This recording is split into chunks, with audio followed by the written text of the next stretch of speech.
2 అధ్యాయము 2 వచనము. నీ బాల్యదినం నందే నీ సృష్టికర్తను స్మరణకు తెచ్చుకొనుము. అర్థం: నీ బాల్యదినం నందే నీ సృష్టికర్తను స్మరణకు తెచ్చుకొనుము అంటే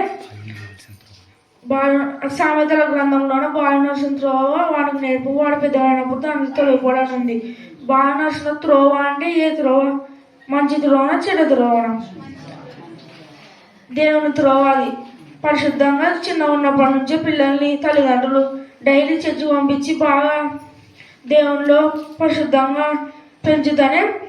ఇప్పుడు మనం బైబిల్లోన దానియేలుని చూసుకుంటాం. వాళ్ళ అమ్మ చిన్న ఉన్నప్పటి నుంచి దేవుని సన్నిధికి పంపిస్తారు కాబట్టి దానియేలు పరిశుద్ధంగా ఉంటాడు. అట్లనే మనం కూడా ఉండాలని కోరుకుంటున్నాం. ఆమేన్.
రండి వందనీయుడేసుని చేరండి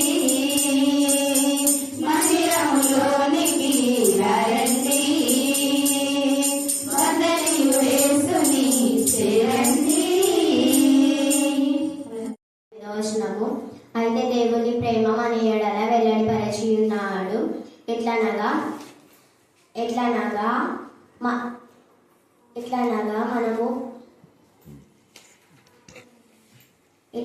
మనము పాపులమై ఉండగానే క్రీస్తు మన కొరకే చనిపోయాను. ప్రకటనల గ్రంథము 19వ అధ్యాయము 13వ వచనము రక్తముతో ముచ్చబడిన వస్త్రము ఆయన ధరించుకొని ఉండెను మరియు ఆయన నామము దేవుని వాక్యము. దావీదు పట్టణమందు మీ కొరకు రక్షకుడు పుట్టి ఉన్నాడు, ఈయనే క్రీస్తు.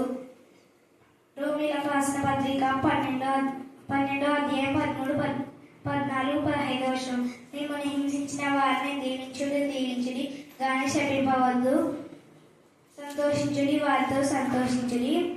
మొదటి యోహాను 5వ అధ్యాయము 21వ వచనము. చిన్నపిల్లలారా విగ్రహం జోలికి పోకుండా జాగ్రత్తగా ఉండుడి. ప్రకటన గ్రంథము 2వ అధ్యాయం 10వ వచనము. మరణం వరకు నమ్మకంగా ఉంటే నేను నీకు జీవకిరీటం ఇచ్చాను. కీర్తనల గ్రంథము 1వ అధ్యాయము 1వ వచనం. ఆది అందు దేవుడు భూమిని ఆకాశాన్ని సృజించాడు. దేవుని మాటల నుంచి 2వ రాజుల గ్రంథము 5వ అధ్యాయము 14వ వచనం చదువుకుందాం. 2వ రాజుల గ్రంథము 5వ అధ్యాయము 14వ వచనము.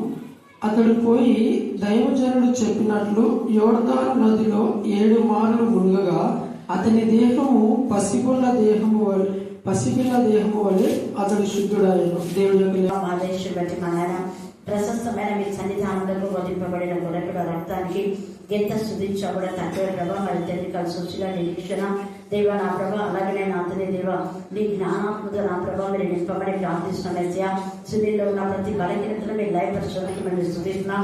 నిరీక్షణ కూడా పూర్ణ ఆరోగ్యం, పూర్ణ బలం, పూర్ణ శక్తి దయచేది కాక కర్ణంలో ఆస్తులు ఉన్న సజీవులు మీ నామం మీ రక్తం మీరు పొందించడం ప్రార్థిస్తున్నాం. ఎంతమంది ఆస్తుల్లో ఉన్నారో తండ్రి ఆ బిడ్డలున్న ప్రతి అనారోగ్యం, ప్రతి బలహీనత ఏకంగా కొట్టివేమని ప్రార్థిస్తున్నాం. స్తోత్రం దేవా మీ మహా కనికరం బట్టి, మీ దయను బట్టి, మీ జాలిని బట్టి మీకు వందనాలు తెలుస్తున్నాం. చిన్న బిడ్డ చెప్పిన లేఖన భాగంలో మా ప్రభా వారి జీవితాలను బలవంతంగా చేస్తున్నందుకు మేము స్తుతిస్తున్నాం. అలాగే చదువు రాని వాళ్ళు కూడా నా ప్రభా ఎంతగానో లేఖన భాగాలకు అర్థం చేసి దేవ నేను ఘనపరుస్తున్న విధానం బట్టి మేము స్తుతిస్తున్నాం. దేవ వారికి ఇంకా నా ప్రభా వాక్యంతో మీరు నింపమని ప్రార్థిస్తున్నాం. మార్గంలో ఉన్న ప్రతి బలహీనత ఏ స్థానం గద్దించి పాదలుగా బంధించమని ప్రార్థిస్తున్నాం. పూర్ణ ఆరోగ్యం, పూర్ణ బలం, పూర్ణ శక్తిని దయచేదాక తెలిసిన ప్రతి బలహీనత ఏ స్థానం కొట్టివేయమని ప్రార్థిస్తున్నాం. కాళ్ళ నుంచి విడిపించమని ప్రార్థిస్తున్నాం. వారి కుటుంబంలో చీకటి ఏ స్థానం దయపరచమని ప్రార్థిస్తున్నాం. వారి కుటుంబంలో ప్రతి ఒక్కరికి రక్షణ దయచేయమని ప్రార్థిస్తున్నాం. అలాగే గర్భిణీ స్త్రీలందరూ మీరు కనికరించిన దేవ స్తోత్రం. ఈ రోజు నా ప్రభా జ్యోతి వాక్యం చెప్తున్నా జ్ఞానాత్మకం మీరు నింపండి. వాక్యంలో వాక్శక్తం మీరు మార్చండి. వాక్యం బయట వెళ్ళించినప్పుడే ఆత్మీయ, మానసిక, శారీరక రుగ్మత నుంచి విడిపించమని ప్రార్థిస్తున్నాం. వాక్యం ద్వారా బలపరచండి, వాక్యం ద్వారా ధైర్యపరచండి, వాక్యం ద్వారా శుద్ధపరచండి, వాక్యం ద్వారా హెచ్చరిక, క్షేమాభివృద్ధి కలుగుతామని ప్రార్థిస్తున్నాం. మీరు మాకు చాలా దేవుగా ఉన్నందుకు మేము స్తుతిస్తున్నాం. మీ ఉపకారం అన్నిటి బట్టి మేము స్తుతిస్తున్నాం. ఈ రోజు నా ప్రభా మరి నీకు మహిమకరంగా మోషన్ కుమార్తె ఎంగేజ్మెంట్ కూడా నీ చిత్తానుసారంగా జరిగిస్తున్నారు. అందుకు నేను స్తుతిస్తూ దేవ నా ప్రభా సమస్త మహిమ, ఘనత, ప్రభావం నీకే ఆరోపిస్తూ నా ప్రార్థిస్తున్నాం తండ్రి. ఆమేన్, ఆమేన్, ఆమేన్. టీచర్ గారు కూడా చాలా వందనాలు తెలుపుకుంటున్నాను. అయితే ఇక్కడ మనం వాక్యంలోకి వెళ్తే 2వ రాజుల గ్రంథము 5వ అధ్యాయము 14వ వచనము. అతడు పోయి దైవజనుడు చెప్పినట్లు యోర్దాను నదిలో 7 మార్లు మునగగా అతని దేహము పసిపిల్ల దేహం వలనే అతడు శుద్ధుడయ్యాడు. ఇక్కడ మనకు ఒక వ్యక్తి కనిపిస్తాడు. మనకు ఆల్రెడీ తెలుసు, మనం చాలాసార్లు విన్నాము. ఈ వ్యక్తి వచ్చేసి నయమాను. ఈ నయమాను గురించి మనం విన్నాం. ఇతను ఒక కుష్ఠరోగి అని, అవునా? అయితే ఆ కుష్ఠరోగంతో అతను బాధపడుతూ ఉంటే తర్వాత దైవజనుడు చెప్పినట్లు అతను యోర్దాను నదిలో మునిగగా 7 మార్లు మునిగి తర్వాతనే అతని దేహము పసిపిల్ల దేహం వలె ఆయనని మనం చిన్నప్పటి నుంచి వింటున్నాం. సరే, తెలిసిన వాక్యమే కాబట్టి మరలా ఒకసారి ధ్యానం చేసుకో. ఇక్కడ ఏంటి చూసుకున్నట్లయితే ఇతను ఈ నయమాను సిరియా రాజు సైన్యాధిపతి అన్నమాట. సైన్యాధిపతి అంటే సైన్యానికి అధిపతి, అవునా? అంటే ఇతను ఇక్కడ చూడండి 5వ అధ్యాయం 1వ వచనం చూసుకుంటే, సిరియా రాజు సైన్యాధిపతి అయిన నయమాను అను ఒకడు ఉండెను. అతని చేత యెహోవాయే సిరియా దేశమునకు జయము కలుగజేసి ఉండెను గనుక అతడు తన యజమాని దృష్టికి ఘనుడై దయ పొందిన వాడేను. అతడు మహా పరాక్రమశాలి అయిండెను కానీ ఇతడు కుష్ఠరోగి. ఇక్కడ అతని గురించి ఒకసారి మనం జ్ఞాపకం చేసుకుంటే ఇతను ఒక కుష్ఠరోగి, అయితే ఒక సైన్యానికి అధిపతి, అవునా? రాజ్యానికి సైన్యం ఉంటుంది కదా, ఆ సైన్యాన్ని నడిపించేంత శక్తిమంతుడు ఎవరు? ఈ నయమాను, అవునా?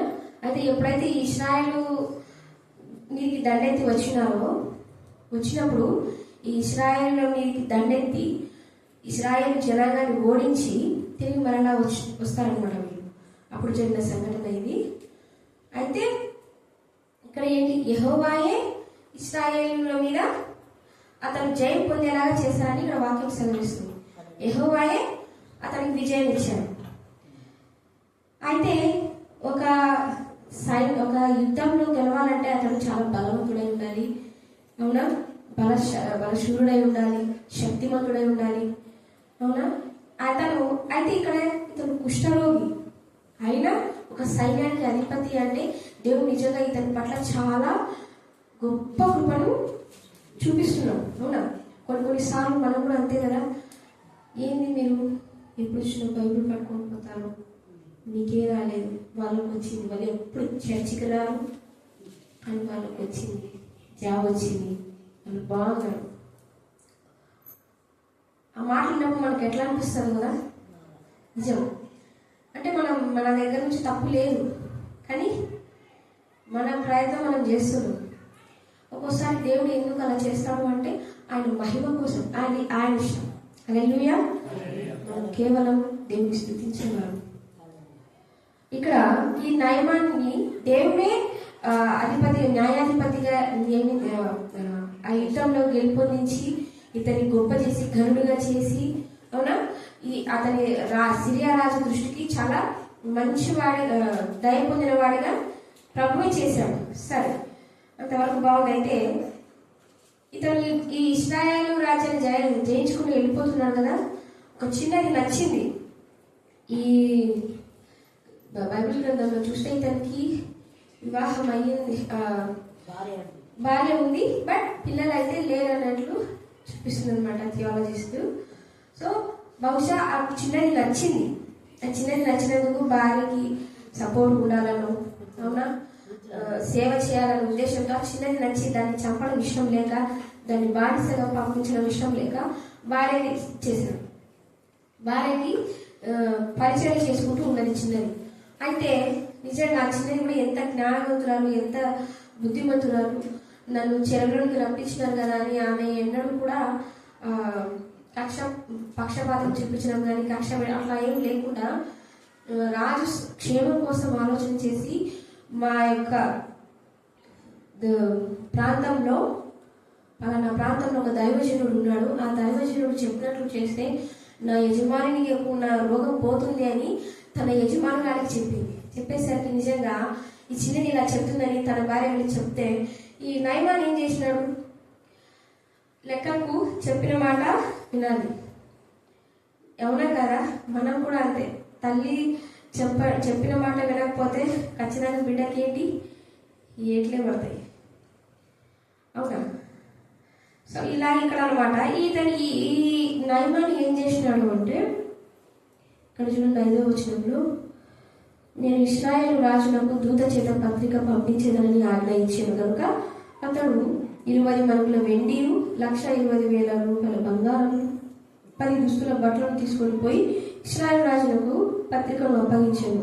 ఆ పత్రికలో ఉన్న సంగతి ఏదనగా, నా సేవకుడైన నయమానునకు కలిగిన కుష్ఠరోగమును నీవు బాగు చేయవాలని ఈ పత్రికను అతని చేత నీకు పంపించి ఉన్నాను. ఇక్కడ ఈ నయమాను ఏం చెప్పినాడు?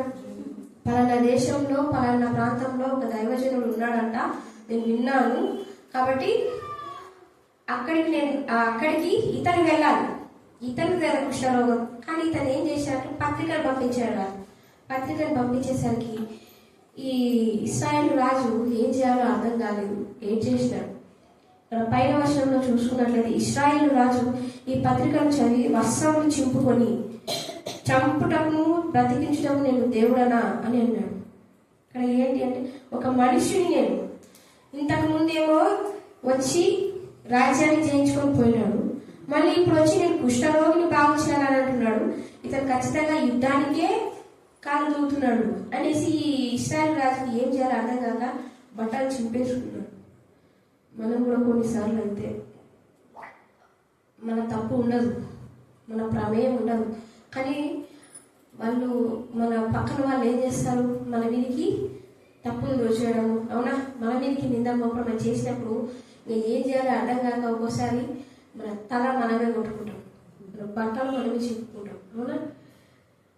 ఒక్కోసారి అలా జరుగుతుంది. ఈ పరిస్థితి కూడా ఈ ఇశ్రాయేలు రాజుకి అదే వచ్చింది. అయితే అప్పుడు ఒకరికి కలిగిన కుష్ఠరోగం మాన్పుమని నా యుద్ధకు ఇతడు పంపుటేమి, నాతో కలహములకు కారణము అతడు ఎట్లు వెలుగుచున్నాడో మీరు ఆలోచించుడేమి. ఇశ్రాయేలు రాజు తన వస్త్రం చింపుకొని సంగతి దైవజనుడైన ఎలీషాకు వినబడినప్పుడు అతడు, ఈ వస్త్రము నీవెందుకు చింపుకుంటివి?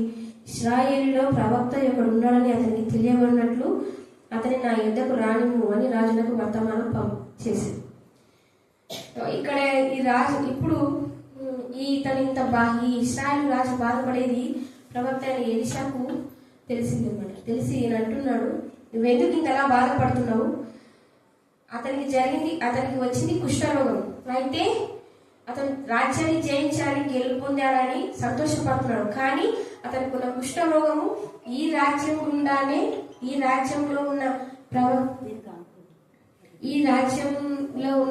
ప్రవక్త ద్వారానే అతనికి నయమవుతుందని, దేవుడు మహిమపరచబడాలని దేవుడు ఇదంతా చేస్తున్నాడు.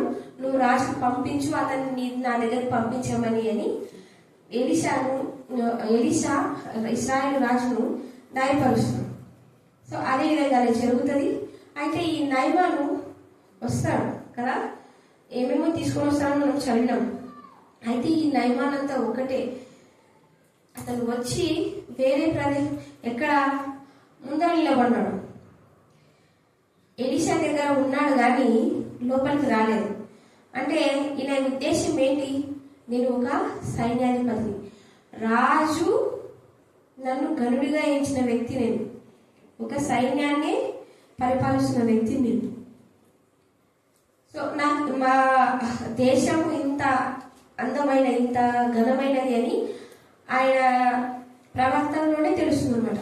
అంత దూరం నుంచి వచ్చిన వ్యక్తి దైవజనుని కలుసుకోవడానికి లోపలికి రాలేదు, బయటే ఉన్నాడు.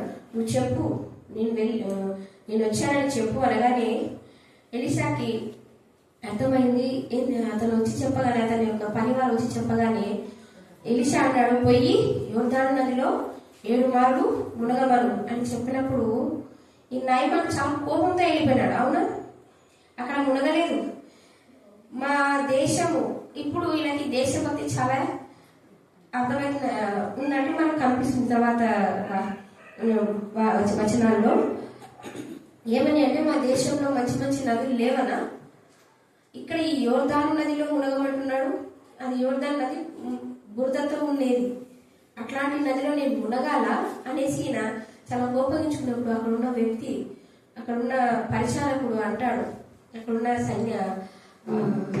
ఒక వ్యక్తి అంటాడు, నువ్వెందుకయ్యా ఇంతలా బాధపడుతున్నావు? ఆయన చెప్పింది కేవలం మునగమనే కదా, మునగడంలో తప్పేముంది? 7 మార్లు మునుగు అన్నప్పుడు నిజంగానే అక్కడ మనం 14వ వచనం చూస్తాం. అతడు పోయి దైవజనుడు చెప్పినట్లు యోర్దాను నదిలో 7 మార్లు మునగగా అతని దేహం పసిపిల్ల దేహం వలనే అతడు శుద్ధుడాయను.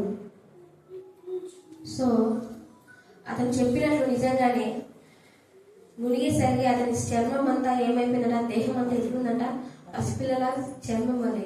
నిజంగా పసిపిల్లలు ముట్టుకున్నప్పుడు మనకి చాలా డిఫరెన్స్ ఉంటుంది, అవునా? ఆ పసిపిల్లలు చాలా సున్నితంగా ఉంటుంది, మెత్తగా ఉంటుంది, పట్టుకుంటే ఎంత స్మూత్గా ఉంటుంది, అట్లాంటి దేహంగా అయిపోయిందంట ఆయన దేహం. అయిపోయేసరికి ఆయన ఎంతో సంతోషపడి తన పరివారంతో కూడా దైవజనుల దగ్గరకు తిరిగి వచ్చి అతని ముందర నిలిచాడు. ఇంతకుముందేమో నేను ఒక సైన్యాధిపతిని, అవునా, నేను ఒక రాజ్యానికి అధిపతిని అన్నట్లుగా దూరంగా ఉన్నాడు, అంటే లోపలికి రాలేదు. ఇప్పుడు ఆయనకి ఒక ఉపకారం జరిగేసరికి, ఒక మంచి మేలు జరిగేసరికి ఏంటి, డైరెక్ట్గా ఎలీషా దగ్గరకు వచ్చి నిలిచి అంటున్నాడు, చిత్తగించును, ఇశ్రాయేలులో ఉన్న దేవుడు తప్ప లోకం అంతటి యందును మరి ఒక దేవుడు లేడని నేను ఎరుగుదును. హల్లెలూయా. ఇప్పుడు ఆయనకు అర్థమైంది, ఇంత గొప్ప సూచన జరిగేసరికి, ఒక గొప్ప కార్యం జరిగేసరికి ఆయన అంటున్నాడు, ఒక అన్యుడు అంటున్నాడు, ఈ లోకమంతటిలో నీ దేవుడు అంతటి గొప్పవాడు లేడు. నిజంగా ఈ యొక్క అన్యుడు ఏ విధంగా అన్నాడు, మనం కూడా మన జీవితాల్లో మనం ప్రశ్నించుకోవాలి. మన దేవుడు అంతటి గొప్పవాడు ఇంకొకటి లేడు. నిజమే, కొన్నిసార్లు మన ప్రయత్నానికి ఫలితం దొరకపోనంత మాత్రాన ప్రభువు యొక్క మహిమ తగ్గినట్లు కాదు. ఆయన ప్రతి ఒక్కరిని ఆశీర్వదించేవాడు. అయితే ఈ నయమానికి ఏ రకంగా అయితే సమయం అయితే వచ్చిందో, ప్రతి ఒక్కరి జీవితంలో కూడా, మన జీవితంలో కూడా సమయం అనేది ఒకటి ఉంటుంది. కొన్ని సందర్భాల్లో నిజంగా సమయం కోసం మనం ఎదురు చూడడానికి ప్రభువు దగ్గర మనం శక్తిని అడగాలి.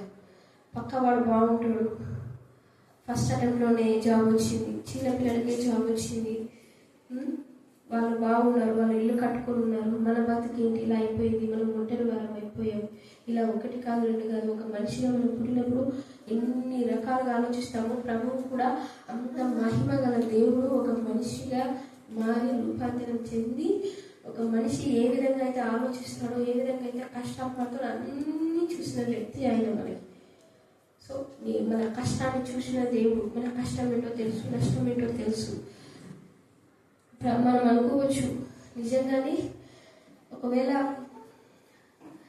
మనం ఎంత చేసినా, మనం ఎంత ప్రార్థన చేసినా జరిగే దేవుని చిత్తమైనప్పుడు ఇంకెందుకు మేము ప్రార్థన చేయాలి అని చాలా మంది అనుకుంటారు. కానీ నిజంగా మనం ఎన్ని రోజులు బతకాలనేది ఆయన గ్రంథంలో లిఖించబడినప్పుడు ఒక్కోసారి బహుశా మన ఇష్ట ప్రకారం కూడా నెరవేరాలని దేవుడు రాసి ఉండవచ్చు. హల్లెలూయా.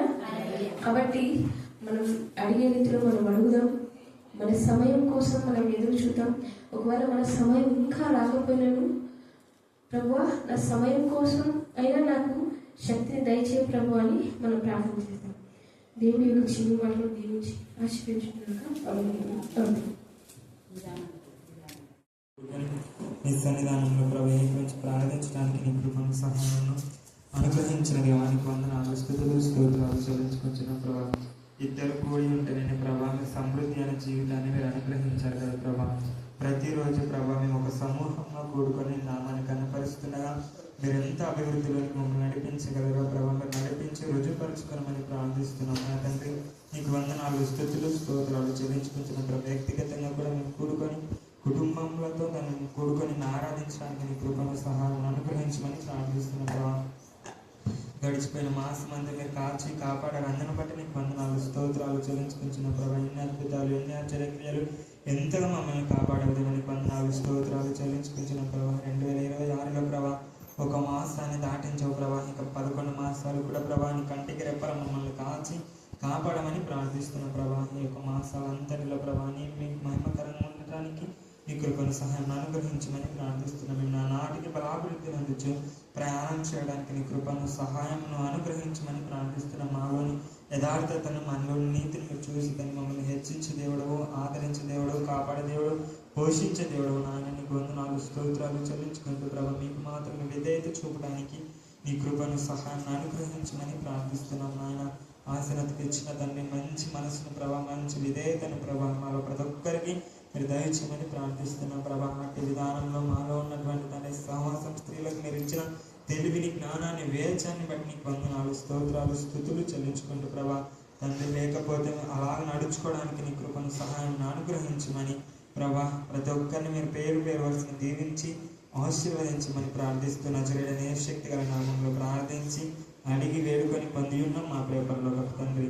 ఆమేన్, ఆమేన్, ఆమేన్.